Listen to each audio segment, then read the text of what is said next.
You're listening to the Next Wave Radio Network.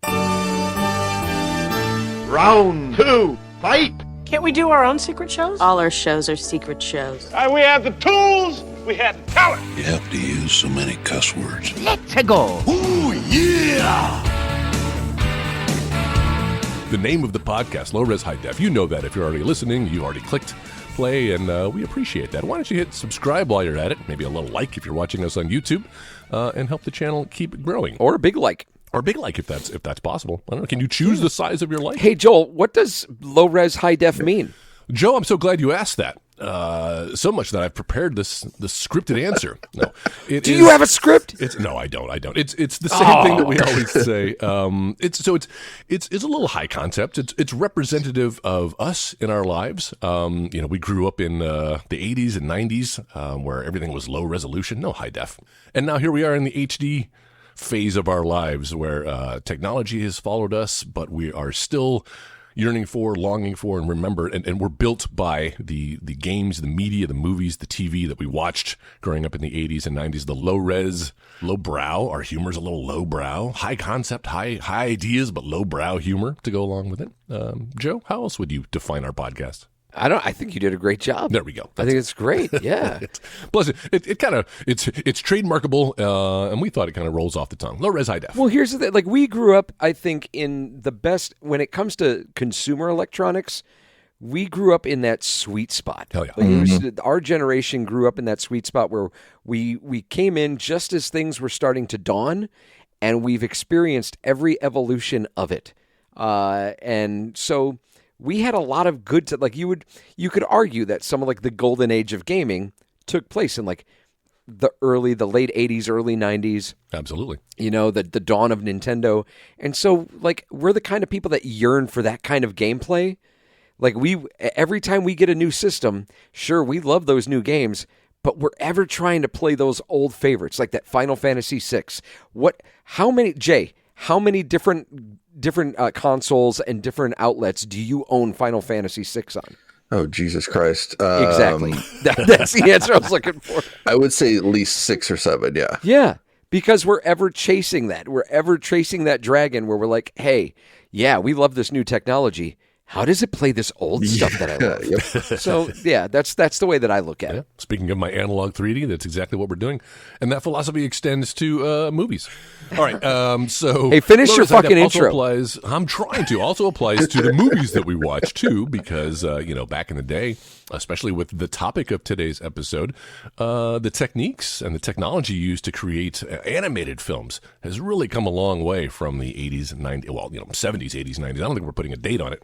But clearly to where we are today, we all on this podcast lived through the 2D to 3D conversion, and then back to 2D now, or it never left. And so these art styles are living side by side. And there are so many great animated films. We figured let's just dedicate an entire episode to talking about some of our favorites. I tried to get the crew to narrow down to 5. Of course, that's impossible. We all have at least a baker's dozen or so.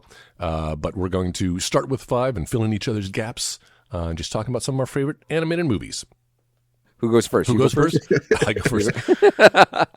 Let's see. Well, so since Jay has not been on the podcast since we revived this in 2026, let's kick this off to you. Jay, start us off with one of your favorite animated films of all time. All right, getting started here. Well, I'm going to go with Ghost in the Shell.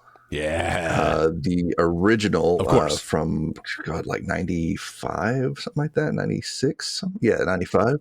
But yeah, that was the first one that I remember being like kind of the blend of the traditional animation and the new like oncoming 3D animation that a lot of the stuff is coming into. Yeah. And it was blended so well that there were times where you couldn't really tell what was the 3D parts and what was the original or traditional 2D parts. Cause I don't know, there's something about the way that Japanese animation does their movements, both in the 3D and in the 2D, where I don't know if they rotoscope 3D stuff when they do it, like when they used to do it, like in the older ones. Yeah. Because the fluidity, the emotion that they have in it, and I don't know, there's something about it. It's one of those. It's the extra frames. Yeah. There's just something there that's like, it's not the same as like a traditional, Disney style animation or whatever. Yeah, man, I love this one. I'm glad we're starting off strong. I'm glad we're starting off with some anime, and also a movie that not only is it beautifully animated, but man, the story was on. I remember seeing this as well. It was kind of all the rage, I guess. It was mid-90s when it finally came out on video, and this is pre-Matrix. Like a lot of people give this movie credit for some of the ideas that are in the Matrix because they're very similar. The idea of your consciousness being transformed into ones and zeros and data, and then we have this new Wi-Fi technology, which I don't know, a lot of people were using the word Wi-Fi back in 1995, but the idea that your consciousness could be transferred to any other computer that could store it really opened my mind. And then just how and then taking that concept and then the story that they told around that world was really just mind-blowing. Yeah. And it's even like prescient to, kind of what's going on today with AI and all that shit that's starting to really ramp up. That I know it's not artificial intelligence, it's, large language models or whatever, but they're so being so like forced into and integrated into everything that they don't need to be in. And tell me about it. So much of it is going rogue. There's, AI is like a therapist for people that have been encouraging people to kill themselves. And it's like, oh my God, I know. This was a warning. Like, we had Terminator, we had freaking Ghost in the Shell. It's like, we've known this stuff is going to happen, Blade Runner. Yeah, Blade Runner. We could have a whole conversation about the warning signs that are put in all these old movies that the tech bros are just like, hey, wouldn't it be cool if we made that? It was like, no. We were warning you about Skynet. Don't build it. For Christ's sake. You spent all your time trying to prove that you could do it. You didn't stop to think of your shit. You didn't ask if. No, you're absolutely right. Well, good way to start things off. We haven't really talked about the things that we love about animated movies. I figured we can kind of dive into them as we go. But this is a good opportunity to say that, animation just allows storytelling in a way, and especially, back before technology had caught up. Like, yes, we can do things in live action now. You can do anything if you have enough time, money, and effort. Those things usually don't align, though. But with the medium of animation, you can literally create anything that your mind can imagine. So these fantastical worlds that we take for granted now were only visitable through the world of animation. Anyway, Joe, thoughts? Well said. Did you? Thanks, Joe. Have you seen this movie? Any thoughts on it before we move on? Yeah, I've seen Ghost in the Shell. Yeah, that was kind of a renaissance in anime because before that I'd experienced Akira and Fist of the North Star, and then there was kind of like it was kind of a drop off because then it turned into like a bunch of like anime TV. You had your Dirty Pair. You had Yoko Devil Hunter, I think was something that I had seen a few episodes of. But then, things kind of came back strong around this time with Ghost in the Shell and Cowboy Bebop. These shows that kind of they revitalized and influenced Hollywood, like you said. The Matrix, Cowboy Bebop, I think strongly influenced Firefly. And the way they would juxtapose these sci-fi shows with these like jazz soundtracks, I always, and still to this day, the anime being juxtaposed with these like jazzy kind of sounds, and it's always been interesting to me how they marry the two, and yet it works, because in its own right, anime and these anime stories are kind of jazz. They're kind of freewheeling it a little bit with some of this stuff, but when you get to the best ones, it works, and they keep building upon each other, and like Gurren Lagann is the best example I can think of, where it's an anime that like it keeps escalating, keeps building like a cool jazz quartet that's just kind of improvising, and that's kind of how the show feels. And so they complement each other. Nice. And that's the thing, like you were saying, the things that the anime, what we appreciate about it. To me, it's like when the audio hits. When not just when the soundtrack slaps, but when that Foley work hits just right. And it carries the weight of that animated feature. I think one of the best examples of that is a movie that I just saw recently. And I was going to put it on my list, but it's just kind of one of my honorable mentions. But I don't know if you guys ever saw Lord of the Rings: War of the Rohirrim. I have it on my list to watch. It's so good. It's so good. Oh, this is the animated one that came out last year. The animated right? one, yeah. It's Yeah. 200 years before Bilbo finds the ring, and it's about, the war in Gondor and between Gondor and Rohan. And the anime, it's kind of like what Jay's talking about, where it's like this 2D anime style, but then it's kind of on top of a CG rendered background. There's a feeling of rotoscoping in it, but I can't tell if it's rotoscoping or if it's just really smooth animation. Yeah. But where this movie really, and the voice cast is great, the performances are great, but where this movie shines for me is the audio. Like the audio experience, the oral experience, the music, getting that traditional Lord of the Rings soundtrack, the score that's going on, but then also like the way they really they Foleyed the shit out of this movie. There's so much depth when you hear the steps of the elephants, it's shaking my living room. It's, it pulls you in. Nice. And that is something that when an animated movie does it right, it just, everything else melts away for me. Awesome. Yeah, that one's on my list. Yeah, I haven't seen that yet to either. watch. It's got a Princess Mononoke kind of feel to it. Oh, If I were to compare it to something that you've already seen. I'm so glad you brought that up, Joe, because as long as we're talking anime, and I'm sorry, Joe, that does count as one of yours. I'm sorry, that will have to count as one of your five. Since you talked about it for too long. So, Great. before you can rescind it, I am moving on to mine, which is also anime, and it is Princess Mononoke. Nice. Might as well get these out of the way now. Yes, totally agree. And something you were saying, Joe, about fantasy worlds. The art of animation is it's so much easier to find yourself getting lost in these worlds because we're not focusing on the things that are distracting us about live action that is trying to pretend. Oh, is that CGI? Is that scene extension? Oh, are those fake ears? Oh, look how they made this actor look like. There are so many things that using live action can distract you with, whereas animation pulls all of that away, and you're able to suspend disbelief. Absolutely, and especially when it comes to the voice acting, Joe. I know you were talking a lot about that. That is something that you do, so I'm sure that's no surprise that you are focused on the dubbing and things like that. Mm-hmm. So some clarification: I only watch Princess Mononoke in the Japanese dubbed version. I do not watch. Thank you. I've watched it once. Yes. I was just about to say, Princess Mononoke features one of the worst dubs of an actor, and that's Billy Bob Thornton. There's a performance from Billy Bob Thornton in this movie, and it's there's no inflection. He clearly, and now having done it for so many years, I'm sorry, Joel, I didn't mean to take that. I'll just make this point real quick. To listen to Billy Bob Thornton, especially when you first meet his character, his dialogue comes at you rapid fire, and without any inflection, without any breath, which tells me now that he was having trouble matching the flaps. Yeah. He was having trouble giving... Explain for the audience what that means. So matching the flaps is basically, they try to do their best to make sure that the American dialogue fits the flaps of the mouth of the Korean animation or the Japanese, the Asian animation. And so a lot of times, clearly... these words, these Japanese words, they either take longer than the American version or vice versa. So what the challenge is there is to create the right cadence so that way still the American dialogue fits those flaps of the mouth. And it's mostly up to the engineers and the directors, but it also falls on the actor too to make sure that they're paying attention to the mouth movements. That there's something that you do, you watch it in the J. They say, we're going to watch it in the J first. We'll preview it in the J.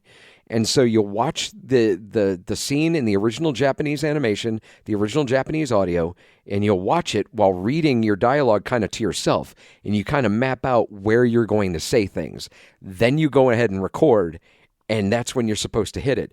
And a lot of times engineers, if they're good engineers, they're like, look, you just read it, we'll make it fit. Yeah. They'll fix it in post. But it's still up to you to make sure that you're at least doing some work. You're trying to make it fit in. Yeah, emote. Yeah. And Billy Bob Thornton, again, it's the worst example of an English anime dub, and I can see why people get turned off of English anime dubs watching Princess Mononoke because it's so freaking bad. So watch the J for that one. Watch it on the J, as Joe says. And it was It was also like in theaters too, so it was like really heavily promoted as being this massive thing. And it's like when you see it, it's like, holy crap, that's terrible.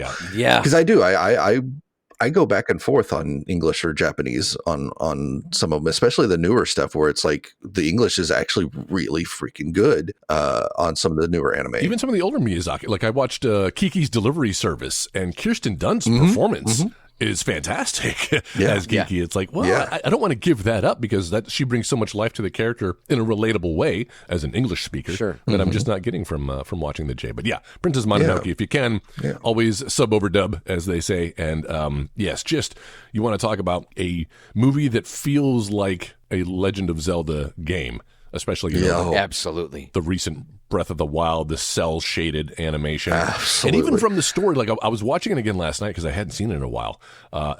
Still holds up, by the way. But you've got this young hero who is thrust into this adventure, and he has to go on a journey. It's it's a whole hero's journey thing. But even there's the little forest spirit things that kind of Koroks. Yeah, they're kind of like Koroks. Yeah, the Koroks. In the Lost Woods, and there's just like one for one, the giant blob monster boar-looking pig thing that she has to fight. That's kind of reminiscent of Ganon. Yeah, that is the closest thing to a Legend of Zelda animated movie that, sadly, I think we're going to get for a while. But yeah, Princess Mononoke, check it out. And yeah, Jay, I hear what you're saying. That always kills me. Especially when that movie and Spirited Away, they were really pushing very hard. It's like, oh yeah, hey, we're bringing anime over to America. We're bringing it to the English-speaking audiences. Yeah. But the dubs were so bad that it's like, I'm glad that you guys are interested in this, but please don't watch that version. And they advertised heavily. They were like, we got these Hollywood stars. They're doing the voices now for these anime. And sometimes they were good, like you said, sometimes they were good, but it's...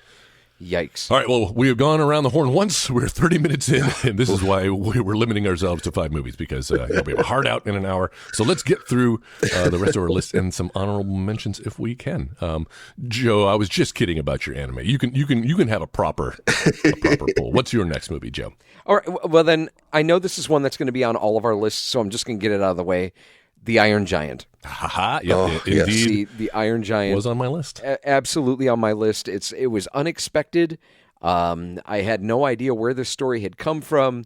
I was at a point in my life when this came out where I was like, cartoons are for kids. And I saw this movie, and by the time I was done with it, I was a sobbing mess. It was such a touching story with, traces of E.T.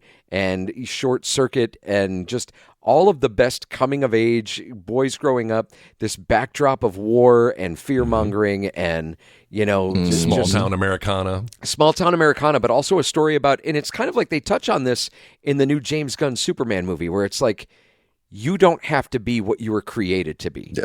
You choose who you are. You get to choose the man or person that you want to be. And that's why I think it's really interesting that Superman is such an influence on the Iron Giant, because I do feel like there's an element of the Iron Giant that influenced this new Superman movie. And yeah, just I mean, you go back to the performances, the sound, but just the story itself was just excellently executed. Everything top notch. I think these were people that were involved in this, artists that were involved in this, that believed in the project. Oh yeah. And had passion for the project, and it just seeps out onto the screen. Yeah. Well, this is Brad Bird. That was where Brad Bird kind of came on my radar, that name anyway. I had known his work from The Family Dog, which was the Amazing Stories episode that he had animated and produced back in the day. How long after this did he do The Incredibles? So Incredibles was 2004. I believe this came out in 98. So good 5 or 6 years. Yeah. And I was actually going to pile on here because, yes, I had the Iron Giant / the Incredibles on my list because I knew I wanted to talk about one or the other.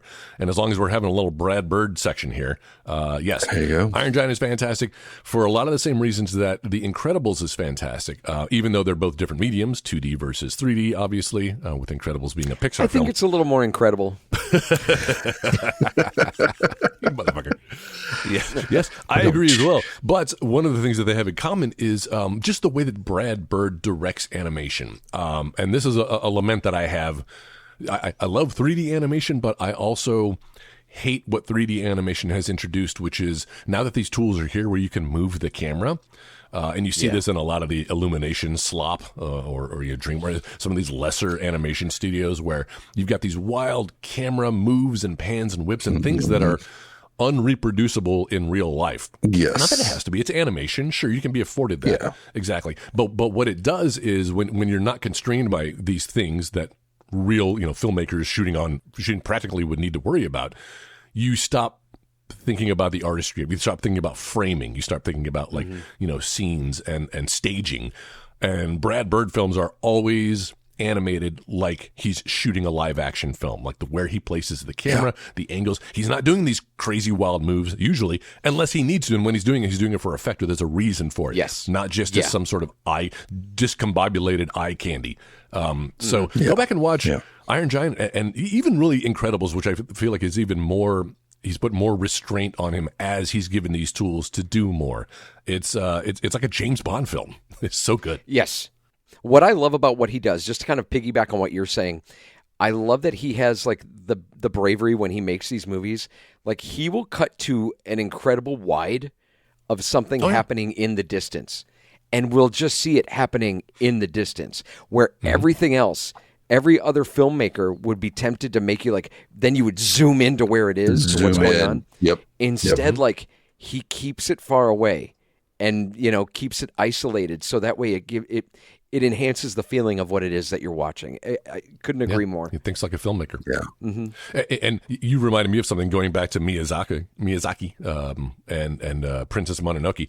You got these like long, wide shots, or sometimes they're just like shots of like water, a river flowing, or like wind or grass blowing in the distance. These long shots that you couldn't get away with a Disney movie or Pixar because they would assume people don't have the attention span for that. We have to get right to the meat. Attention span. Instead of creating this world that you kind of live in and get a feeling for. Yeah. Again, War of the Rohirrim does all that. Like they'll do these long establishes and like kind of world building with the visuals.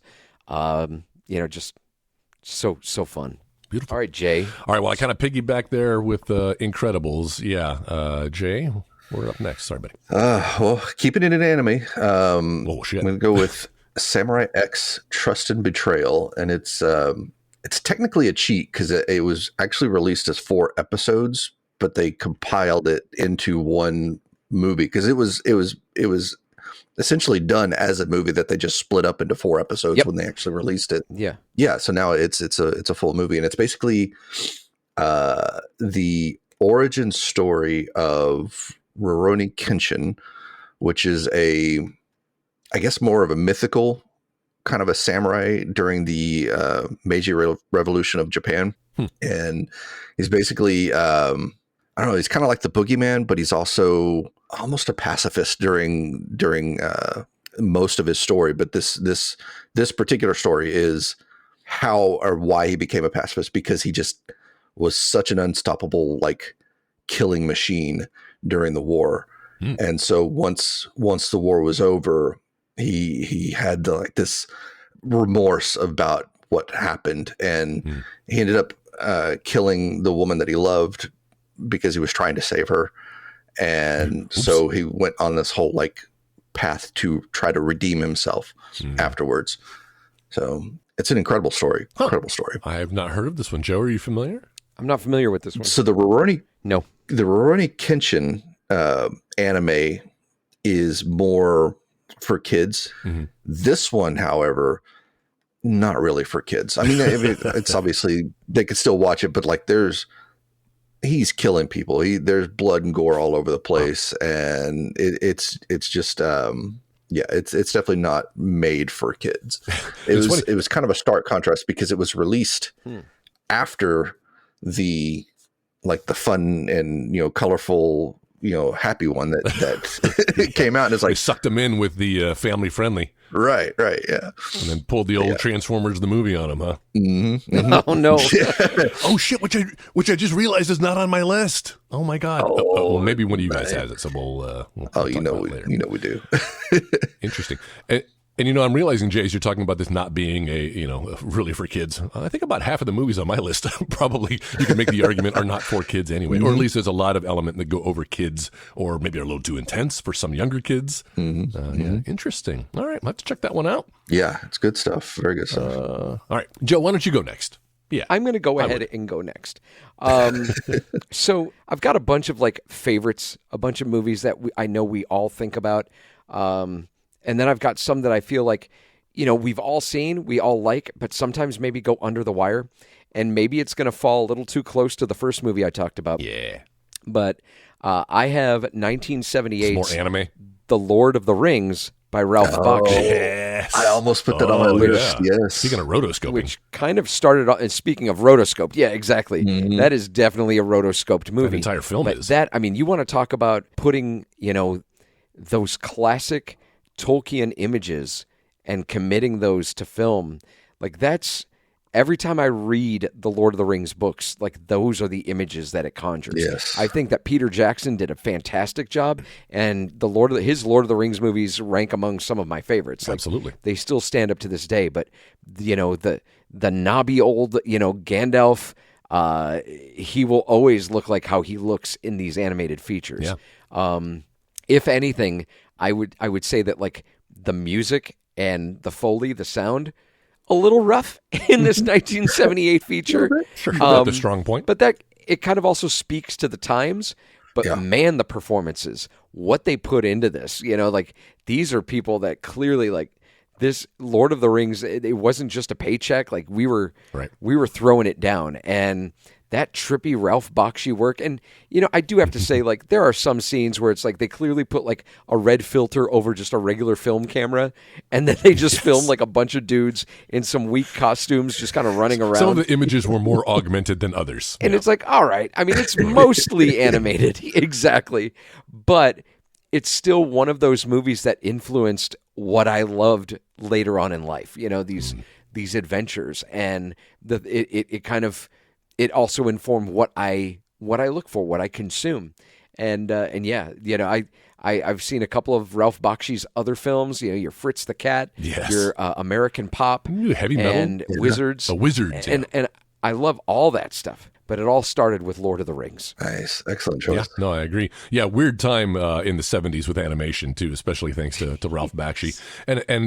I agree, Joe. Love that film. Sad that we only got the first half of it, because really that movie is just... I was just about to ask, did the other half ever get released? Because I've never been able to find that. It did. It did, but not by them. It did. It was so Warner Brothers ended up doing a Return of the King, but it ended up looking more like The Hobbit, the Rankin Bass Hobbit. Oh. It looked more like that than it did the Ralph Bakshi. Ralph Bakshi wasn't... Yeah, it was the same team doing it. It was the same studio. So never really got it. But yeah. I will say, Joe, you were saying you were influenced by that, but I also believe Peter Jackson was directly influenced by that Ralph Bakshi Lord of the Rings, because there are some scenes that look like, specifically in Fellowship of the Ring, when they're just leaving the Shire, the four hobbits, and they're running from the, not the Nazgul.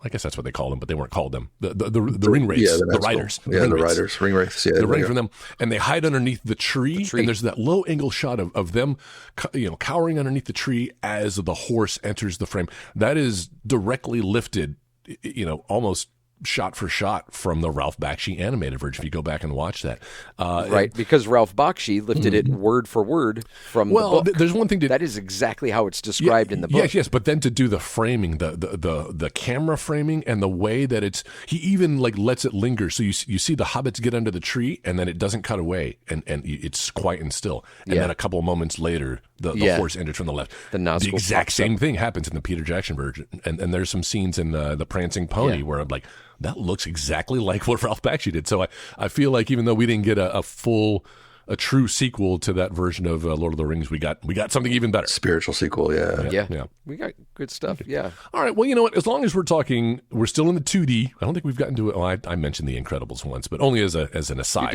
You did so I Incredibles. guess we did one 3D movie, but Joel fucked it up. Well, you're talking 2D animation. You're talking, late 70s, early 80s. I'm going to stay in that era and talk about a director we haven't talked about yet, but I'm sure will come up again in the form of Don Bluth, because not enough can be said about Don Bluth. Yes. Love this guy, kind of personal hero. Maybe not the best filmmaker of the directors and films we'll be talking about today.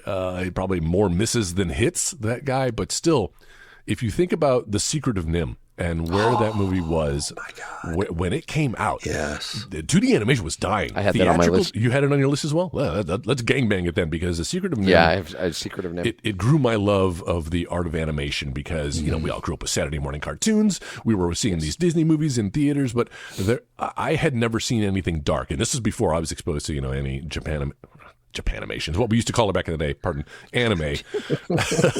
This is before I was exposed to it. Cut that out. I might leave that in because that's what we affectionately referred to it. We did not see it as all of the friends that I knew that were watching anime in the late 90s. That's what they referred to. It's Japanimation, and it was the coolest thing ever.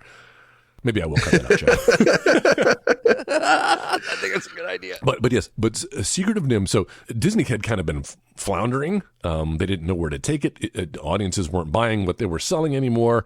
And this came out right around the time that they were working on The Black Cauldron, which is, I don't think that's going to be on anybody's list here in our list of favorite animated films. No. But Secret of Nim, Don Bluth was working at Disney at this time. He kind of saw the writing on the wall, saw what they were doing. It was all talking animals, and he knew that there was more that could be done to elevate the art of animation. Disney was cutting corners on some of the techniques that they were doing, so their stuff was looking flatter. TV, it was looking more like TV animation. So here comes Don Bluth. He's like, fuck this. I'm going to leave Disney. I'm going to take the best animators with me. I'm going to start my own studio. And this is the first film that they came up with, and it's a banger. It's a banger. It may be his best film. I didn't realize that was the first one they did. Wow. Absolutely. The animation is glorious. Just from the character animation, the fire and electricity and the blooming techniques that they were doing, yes, you weren't seeing in Disney animation at the time. And then on top of that, just how dark this story was. This was not for kids. It was, it's got talking animals and it was targeted towards kids, but the themes and, there's blood, swords, violence. And one of the things I love, animal cruelty. But you know what? That is one of the things I love most about it. I remember at the time thinking, this is the first animated movie I've seen where they actually try to explain why the animals can talk and wear clothes. Yes. I was just like, this blows my mind. So yeah, Secret of Nim, just a classic. Guys, this movie was the first time I had seen, like you were talking about, the fire, the electricity, the blooming effects. Mm-hmm. This is the first movie that I remember seeing that in. And to me, I still there's something magical about it. And it's something that I key into it when I see movies now, or what draws me to stuff like other Bluth projects, like Dragon's Lair, Space Ace. On my list, I also have Rockadoodle, which is a Don Bluth production. And was Anastasia a Don Bluth film? Anastasia was a Don Bluth film. Yes, it was. Yeah, it was not. It wasn't his studios, but he was the director and animator. I believe that was. He directed it. Maybe okay. Warner Brothers. Oh, was it? Oh, okay. There's a look to his films. There's a visual signature to his films that I think are so unique and excellent. I think, especially with The Secret of Nim.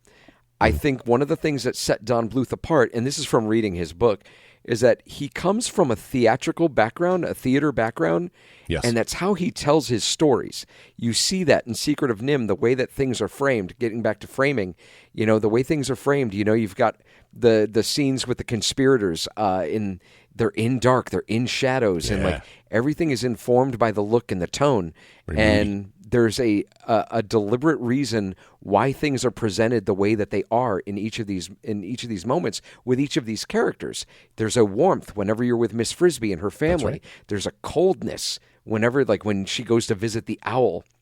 There's so creepy. A chaotic nature when she leaves the home and tries to go get the medicine, and to try to put the cat to sleep so they can go to the house. There's so much that they're doing visually that, they weren't doing with Disney and didn't start doing with Disney again until 2000s. I mean, people are tempted to say The Little Mermaid, but probably after The Little Mermaid, in Beauty and the Beast and Aladdin is when we started seeing that come back.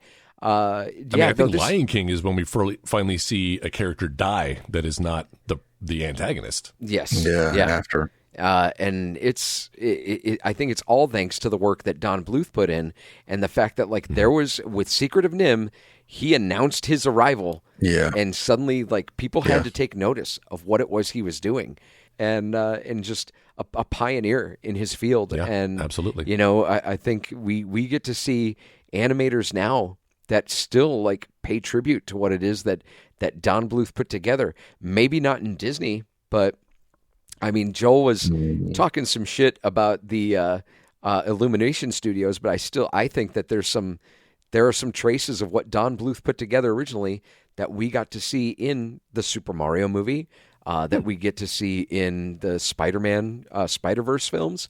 I think that, you know, these are all because of him. Well, before you start listing movies, maybe we'll hear some of these. Okay, no, on our I'm list, sorry. I'm just, you know, coming up. I'm trying to like hit on when we're talking about a guy like All right, here. check that one off. We'll check that one off. No, I know. I'm sorry. I'm giving you a hard time.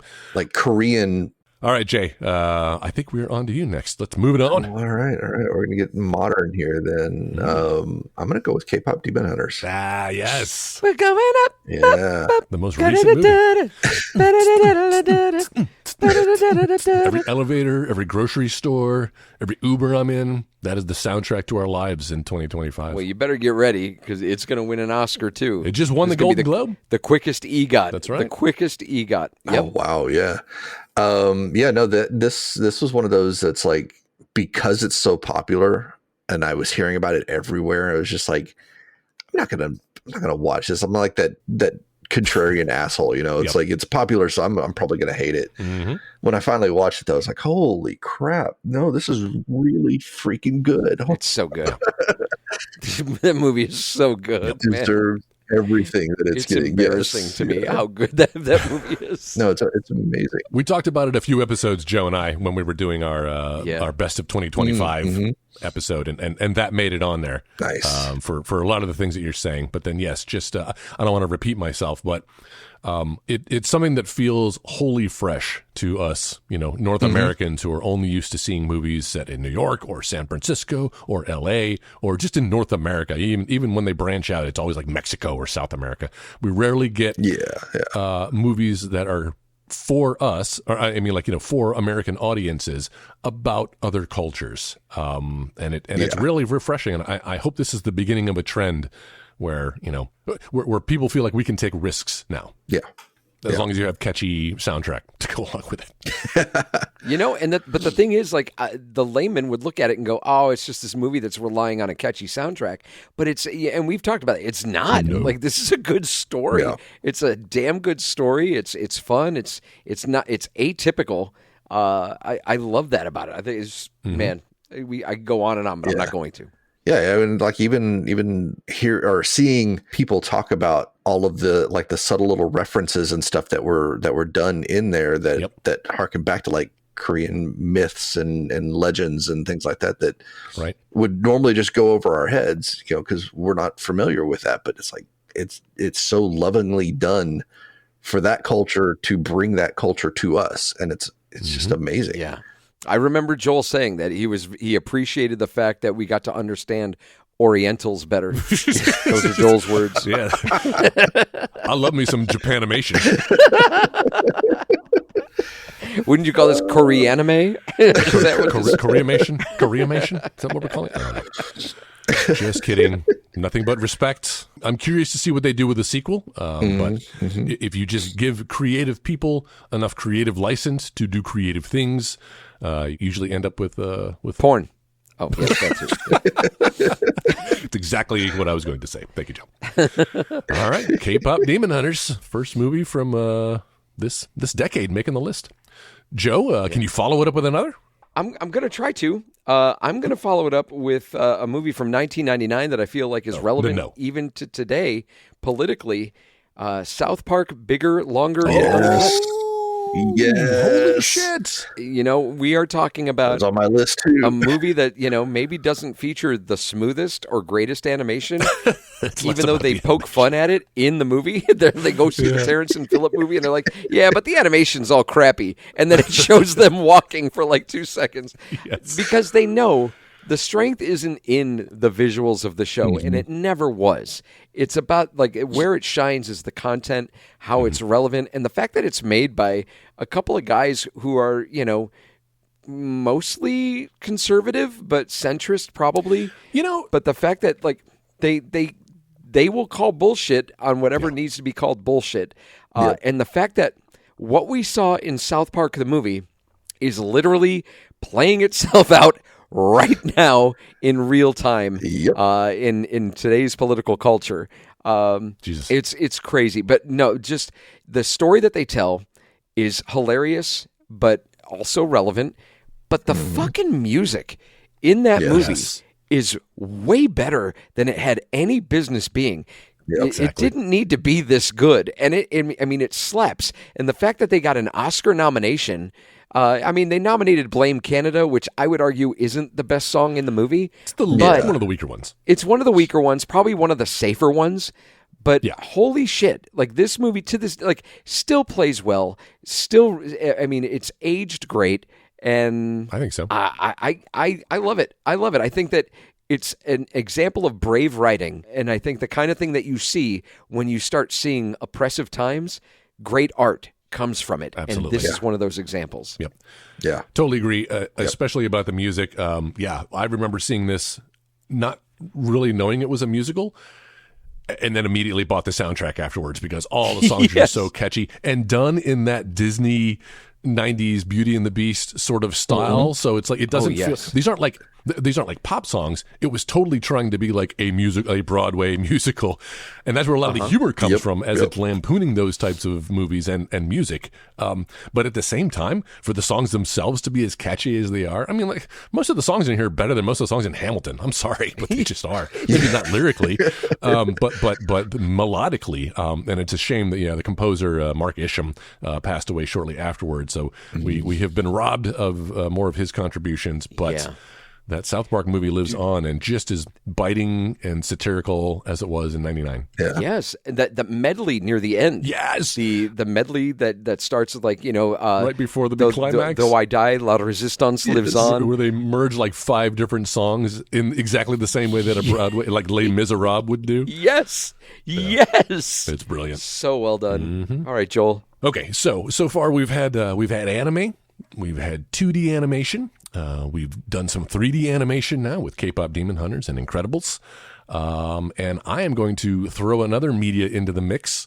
Maybe not one you expect, but this is actually a merging of 2D animation and live action in the form of Who Framed Roger Rabbit. That's right. Roger Rabbit. You could say this isn't an animated movie technically, but I would disagree because there were more animators working on this movie in 1980 whatever than in any other animated. Like if you watch the credits for Who Framed Roger Rabbit, like at the time it was comical just how long they went on, which forever. Because anybody who could do any animation in the world, their fingerprints are on this movie. And not only is it an achievement, not only is it a really fun story told in a visually interesting way, using technology that had never been used before, from a property, from an IP standpoint, this is a movie that could never happen again and will never happen again, where we've got Bugs Bunny and Mickey Mouse in the same, Warner Brothers and dogs and cats living together, mass hysteria. The Donald and Daffy Duck piano duel in itself is worth the price of admission. And just so not only you just take the animation alone, it's beautiful. They're using shadows and they're trying to recreate natural lighting. There's that scene where Roger and I can't remember the who's the private eye, Eddie Valiant. where Roger and Eddie Valiant are hiding inside the bar in the back room, and there's a light that's swinging. That Roger hits it as he comes into the room, and it is constantly swinging back and forth. And through that entire scene, the lighting on his face and the shadows is changing. And I remember just watching that frame by frame, being like, "What a headache! What a pain in the ass to do this." This is before computers.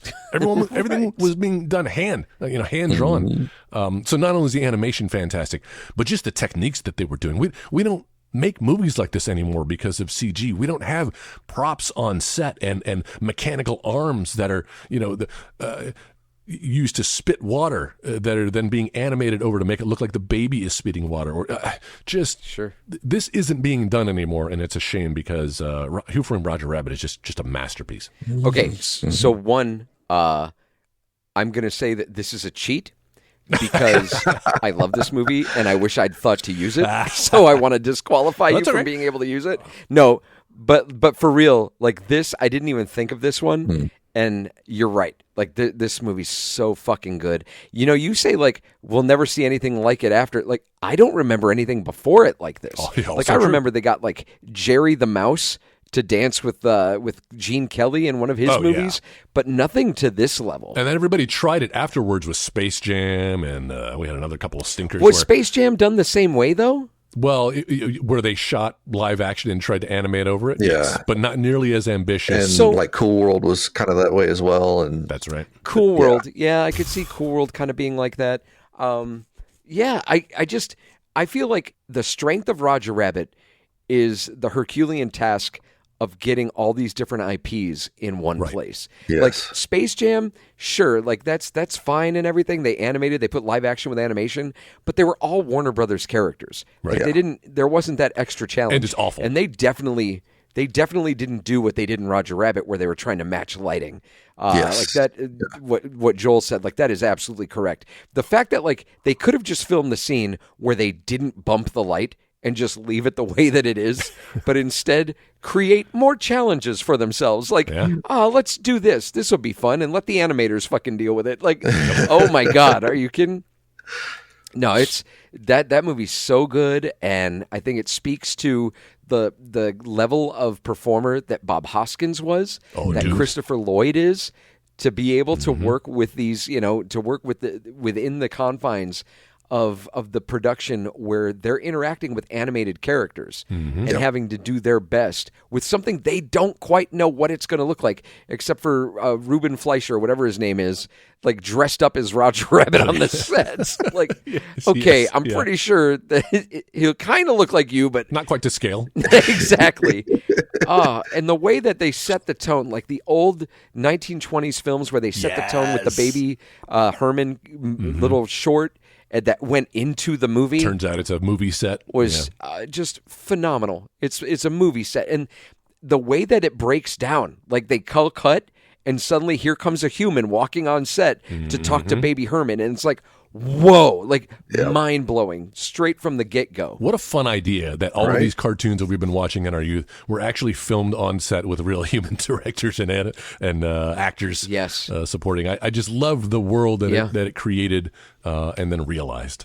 Yeah, it was like they used that tagline in Superman: "You'll believe a man can fly." Like You'll believe a rabbit can talk. If a child didn't know any better, you would believe these cartoons existed, like that they were real, because it was the kind of thing that I had never seen. That's a good pick, man. I can't believe it. It just flew right off my radar. Thank you.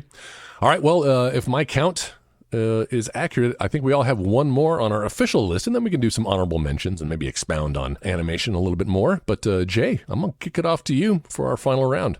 All right, I'm going to wrap it back down to some 2D animation with Lilo and Stitch. Oh, yeah. Love this movie. It's probably my favorite Disney movie. Wow. Just because of how different it is from pretty much everything else that Disney has done. It's like so out there, so off the wall that it was like a breath of fresh air, I think, when it came out. I agree, absolutely. And that is the same era that gave us The Emperor's New Groove. Yes. Where it's like they had reached the peak of Lion King and were kind of trying to match that success and never got there. And so when the Pocahontas, let's just do the same thing. Let's throw a bunch of musicals and have some talking animals and use a historical or, love story. When that proved to not be working anymore, Hunchback of Notre Dame and even to a lesser extent, Tarzan, they were finally like, okay, let's just make some movies maybe that aren't anchored by music. You're right. And so I think Emperor's New Groove was the first one. Of course, it happened midstream. They had a bunch of songs that Sting had written that they abandoned. It was supposed to be the Lost Empire. Yeah, that's right. That's right. And they turned it in. Let's just make it a buddy comedy and let's just get it out there. Love Gronk. Dude, Gronk is one of the greatest characters. I love him.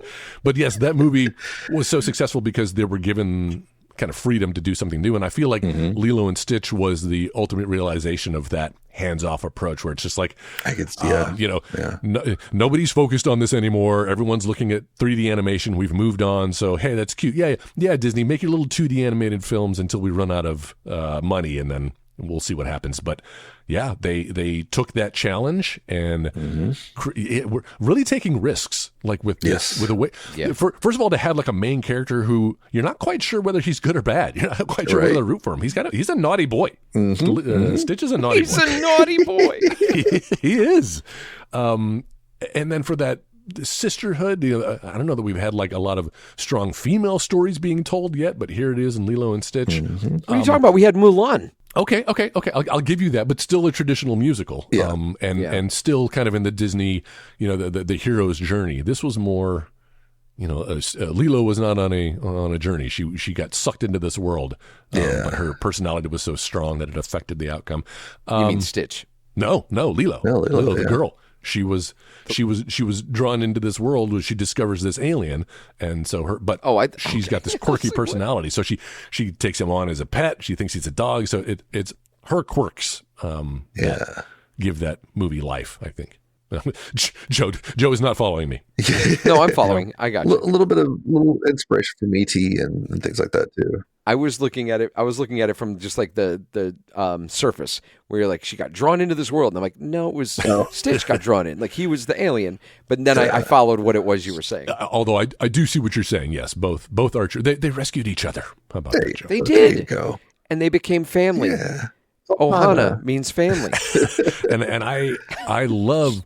I have to think that whoever came up with the design for Stitch, I feel like a lot of the green lighting of this movie was because of that credit sequence where they have him in all the different scenarios, and he's just such a great slate for then putting in these different situations, and I love it. I love the design and I love the storytelling. That's a good call there, Jay. Yeah. Sorry, I feel like that was my pick. I talked more than you. It's okay. Yeah, all good. You're pretty. Well, thank you, Joe. I will kick it over to you then, Joe, since you complimented me.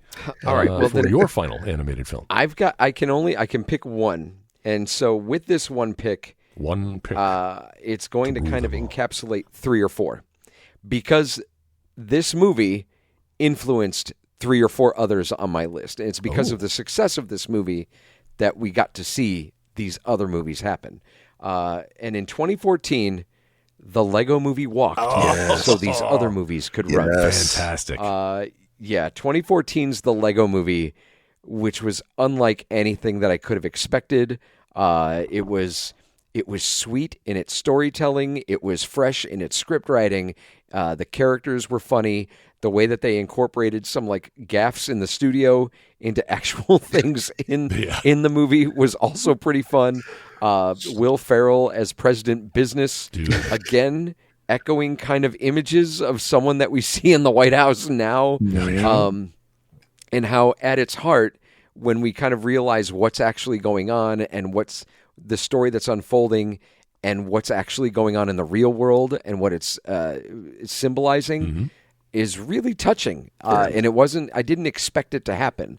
And I found it, I thought it was really cool that it was this the relationship between a father and a son, and a father like me that has his own toys and his own space, and kind of sets up boundaries between him and his kids because his kids don't play with everything right. Like, this is how you play with it. No, and you're playing with it wrong. Yeah, exactly. You're playing with it wrong, and kind of the story that they're telling.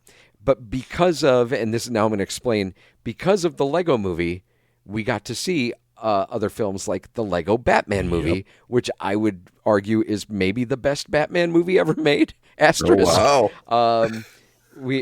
It's a damn good Batman movie. Like, as far as a Batman film goes, it's up there. But it's also why we got Spider-Man Into the Spider-Verse, and the Super Mario Brothers movie owes a lot to the Lego Movie and what it is that they had put together. But it all started with some bricks and a catchy soundtrack by The Lonely Island, and everything is awesome. These fun performances. Everything is awesome, and I think this marks the first notable Chris Pratt vocal performance that then led to a crap ton of other movies where Chris Pratt was the main character. I think you're right. The Lego Movie. Another movie that blends live action and animation. That's right. Yeah, but just a little bit. Just a tiny just bit. where it needed to. Yeah. And not in the same way. And yeah, you're right. Better than that movie needed to be. And it did kind of set the tone and the path for other 3D animated movies that are trying to be built off properties. This is how you do it. Yeah. Yeah. It was followed up by the Emoji Movie. Okay, we're not going to talk about that here. Yeah, the Emoji Movie. Cut that part. Cut that part. You know, but the other Lego movies in the Lego Movie franchise, like I challenge you to find one that wasn't good. Like I think the weakest of the Lego Movie you had 2. the Lego Movie, the Lego Batman movie, Lego Movie 2, Lego Ninjago the movie. I think of all those, the weakest might be the Lego Movie 2. Yeah, I would agree with that. But it still has kind of a fun story going on. Like at its weakest, it's still pretty good. Oh, still, yeah, B+ or A-. Yeah, still yeah, better It's than. kind of the same story with like the Lego games. You know, That's a good point. They're all better than they really need to be for what they are.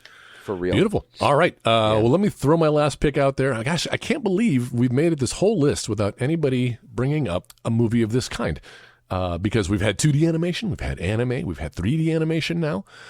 We've talked about a merging of the two, but and even some rotoscoping, but haven't talked about stop motion animation. Yes. Yeah. Now I could have gone the easy route and done Nightmare Before Christmas because that's probably the one that people know the most. Yeah, it's most successful. Also another musical. I had that on my list. Yeah. I'm going to save that one because we will do a Danny Elfman episode where I want to talk about all the things that Danny Elfman has contributed to in his career. Nice. That is one of the biggest things. Nightmare Before Christmas is great in spite of some of its weaknesses. But that is not the movie that is on my list. The stop motion movie that I love is Coraline. Also directed by Henry Selick. So good. Yes. One of the first films from Laika, the stop motion animation studio that went on to do Kubo and the Two Strings, Paranorman, which was equally as fantastic. That's Kubo is on my list. Nice. I had Kubo and the Two Strings on my list. Box Trolls is right up there too. The Box Trolls is so good. All of their films are so good. above average, but I still think Coraline is special. It's a really creepy story. The way it tells the story, first of all, the animation is fantastic. This is this crew at the top of their game doing some just like crazy things. There's a scene in there that would have driven me insane if I were the animator on it, where a bunch of mice are doing a choreographed dance, jumping around. I can tell by the looks on your faces. I'm the only one who's seen this movie. But I've seen Coraline. have you seen it? Okay. Yes. But if you watch it from a technician standpoint, just raised the bar as far as stop motion animated films go, even from where Nightmare Before Christmas had brought us. But the soundtrack is really disturbing and creepy. Sounds kind of Little Nightmares-ish. You know, the character designs are grotesque, which really fits into this scary world. You know, Laika gets a reputation for being scary movies for kids.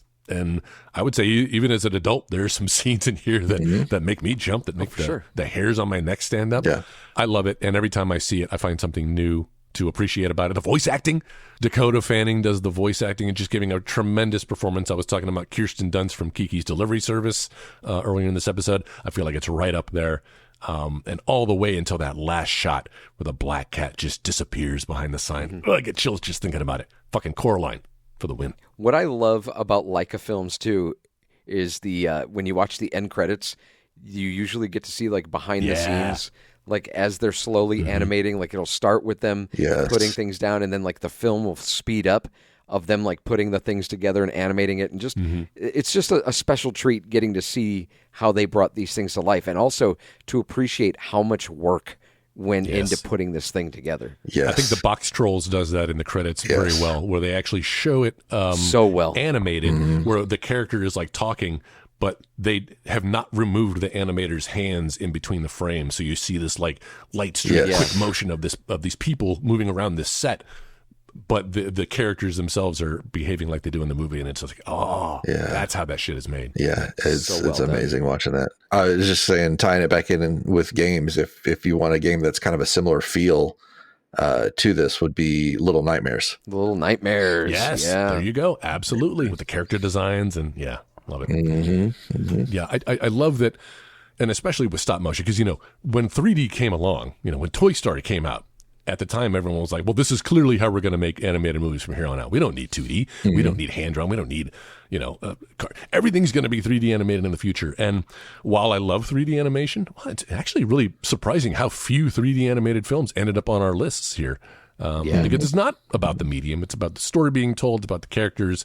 It's about the way the story is told. And I love that here we are in 2026. We still have stop motion. We still have 2D. We have new kinds of animation popping up. And it really gives me hope for the future of the medium. Yeah. Yes, Here. absolutely. I'm going to rattle off some of my other honorable mentions. Let's do it. Because one of them is self-serving.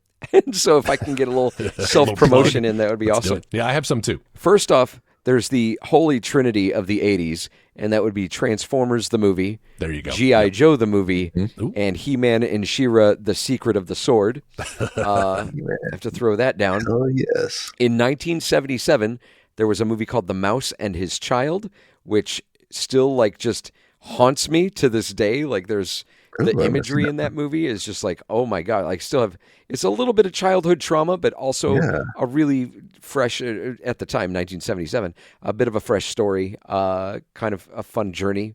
In 1994, we saw 2 Street Fighter movies, one with Jean-Claude Van Damme, and one was an animated film that was so good.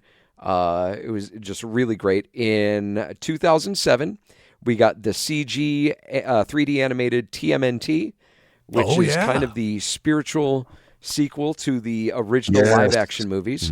Really good. And then in 2009, 2 years later, we got the movie that I think influenced more than anything Into the Spider-Verse with Turtles Forever, where the 2009 Ninja Turtles met up with and teamed up with the 1986 cartoon Ninja Turtles Multiverse. And the original black and white graphic novel Ninja Turtles. That's awesome. Which was, again, a really fun adventure. And then finally, there's an anime property called Psycho Pass.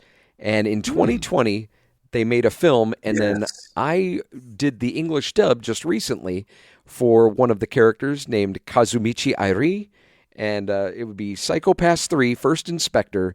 It was a movie, and then they ended up cutting it into 3 45-minute episodes. But it is one of the crowning achievements so far of my voice work. As you guys know, I love Die Hard, I love John McClane, and this character is the closest I think I'll ever be. Nice. Other than that Christmas play that I did, where I was actually John McClane. Literally John McClane. But I got to be a John McClane-style character that, in an attempt to rescue his friends, tackles a robot into a swimming pool and then starts punching it with his bare hands. I'm in. One of my favorite moments, he punches it, then gets up, shoots it, and then it sets up this electric jolt because they're in a pool. He gets blasted too. So he didn't really think that out too well. But yeah, Psycho Pass, First Inspector. Check that out. You get to check out my voice work with a character that I adored and I loved and I really enjoyed getting to play. So there you go. There's my self promotion and the rest of the movies on my list. Awesome. Jay, any honorable mentions on you? I'm going to add that to my watch list here. I've got. Well, we kind of talked about it. The Spider-Man Into the Spider-Verse. Yep. And Across the Spider-Verse even was also another great one. Even better, in my opinion.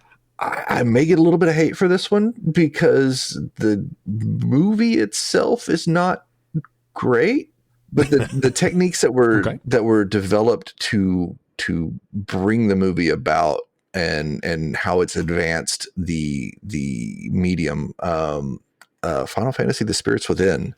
Okay. I almost put Advent Children on my list. I have Advent Children on my list as well. The Spirits Within was fine. The Spirits Within was a fine film. It did not need to be called Final Fantasy. That's the whole thing. It's I may get some hate because it's not a Final Fantasy movie, but they went for it because. But it was a great sci-fi movie. Exactly, it was a fantastic sci-fi movie, and one of the first photorealistic humans. In computer animation. Yeah. The techniques that they developed to make that and to bring that about in a way that was feasible to do in a movie, without just taking 100 years to render all this stuff out. Right, to render it. Yeah. Mm-hmm. Just amazing girl. I remember digging it. I saw that one in theaters. Yeah, we did too. What else you got? Of course, I got Akira on there. Aladdin, Oh, yeah. Frozen, Moana, some great stuff in there. Some of the classic Disney stuff. Yeah. I also have I have Beauty and the Beast on there, as long as we're doing honorable mentions Beauty in and the the old Beast. Disney. I've got Toy Story 2, which I think is even better than the Nice, original yeah. Toy Story, and probably my favorite Toy Story film. Wreck-It Ralph. We didn't Thank talk you. about. Yep. Which is, I was really hoping someone Yes. was going to touch on Wreck-It Ralph. I could have, but there are so many other.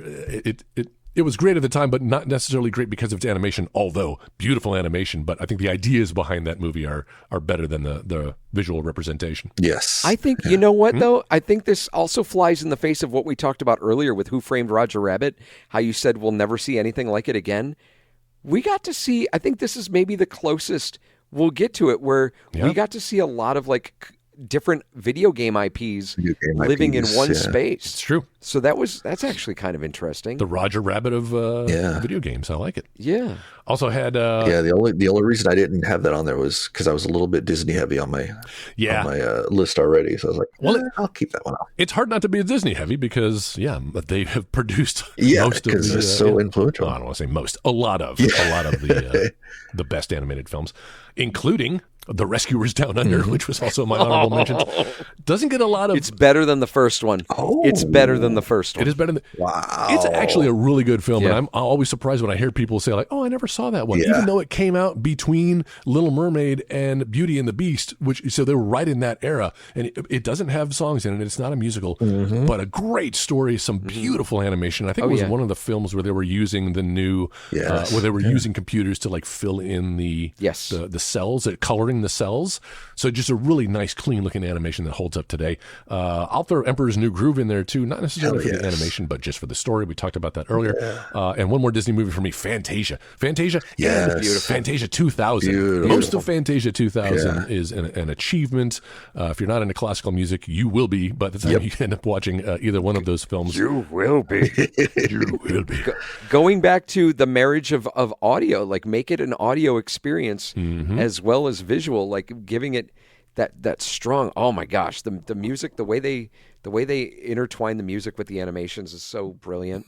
Fantasia's, both of them are some of my favorite animated films. Yes. Even though, What's your favorite sequence? well, okay. So if we're talking about the first one, obviously Mickey, the Sorcerer's Apprentice is The Sorcerer's Apprentice. so powerful.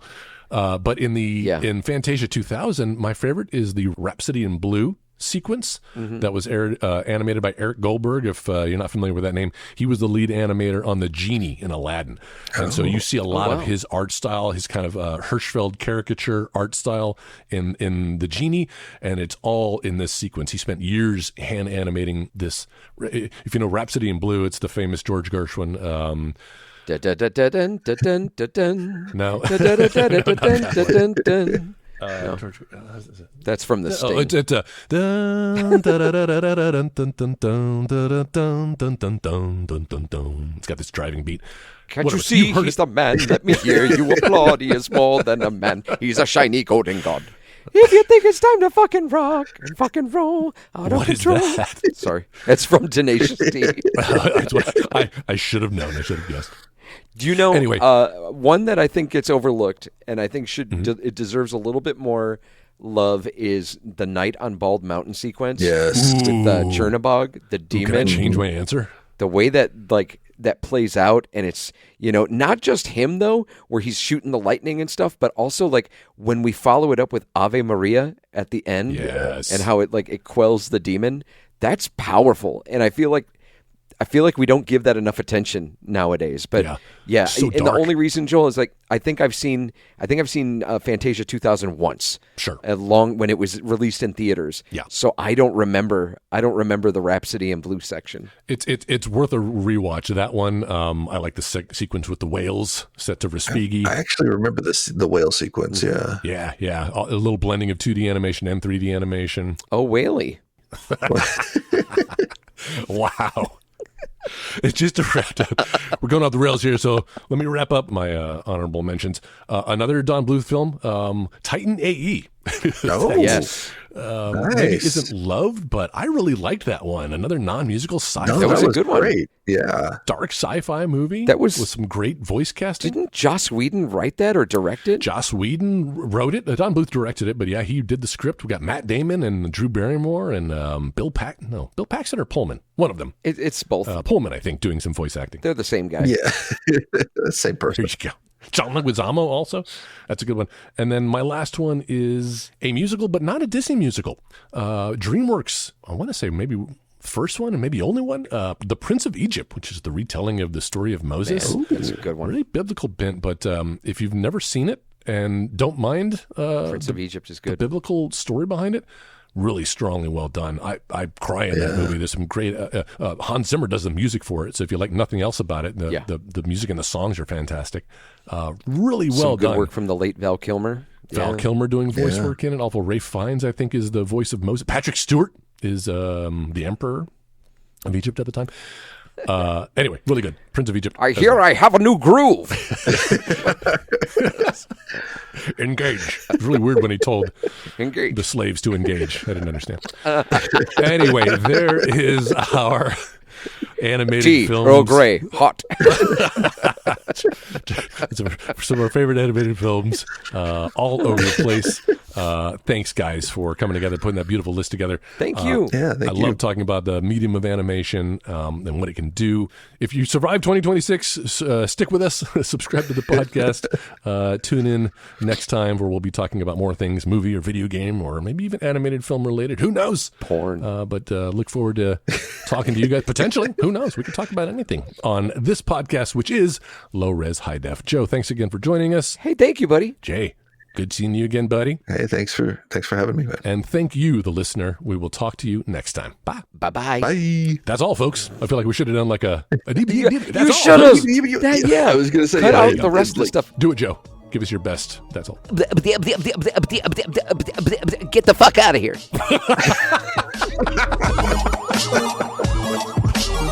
You've been listening to the Next Wave Radio Network. That's fucking gold.